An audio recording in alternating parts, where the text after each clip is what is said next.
আসসালামু আলাইকুম গাইজ, আপনারা সবাই কেমন আছেন? আশা করি আলহামদুলিল্লাহ ভালো আছেন।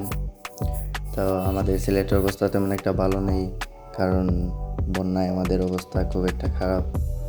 তো 2024 সালের জুন মাসের মাঝামাঝি টাইমে বর্ষা হয়েছিল।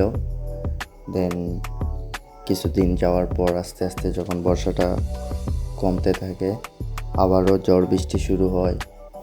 ইন্ডিয়ার সুইচ গেটগুলো খুলে দেওয়া হয়, আবারও বৃষ্টি, বন্যা সব কিছু আমাদের ফেস করতে হয়।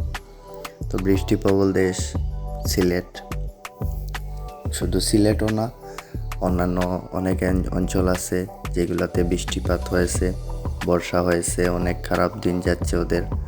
তো যারা গরিব, অসহায় বা মধ্যবিত্ত আছে, অনেকেই অনেক কাজকর্ম করে, ওদের জন্য অনেক মায়া লাগে, কারণ ওরা এখন কাজ পাইতেছে না ঠিক মতো। এই বর্ষার মধ্যে কোথায় কাজ করবে, আর কেই বা কাজ দিবে? সবারই একটা কষ্টে দিন যাচ্ছে। তো একটু বের হয়েছিলাম আজকে যে কীরকম অবস্থা দেখে আসি।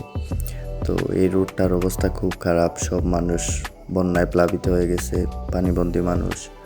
তো আমাদের জন্য সবাই দোয়া করবেন যেন আল্লাহ আমাদের এই দুর্যোগময় দিন পার করতে পারেন সুন্দরভাবে। তাই বলে আজকের মতো বিদায় নিলাম। আর আমার ভিডিওটাতে যদি ভালো লাগে, লাইক, কমেন্ট, শেয়ার করতে ভুলবেন না। আর সাবস্ক্রাইব করে রাখবেন নেক্সট ভিডিও পাওয়ার জন্য। আজকের মতো বিদায় নিলাম। আল্লাহ হাফেজ। আসসালামু আলাইকুম।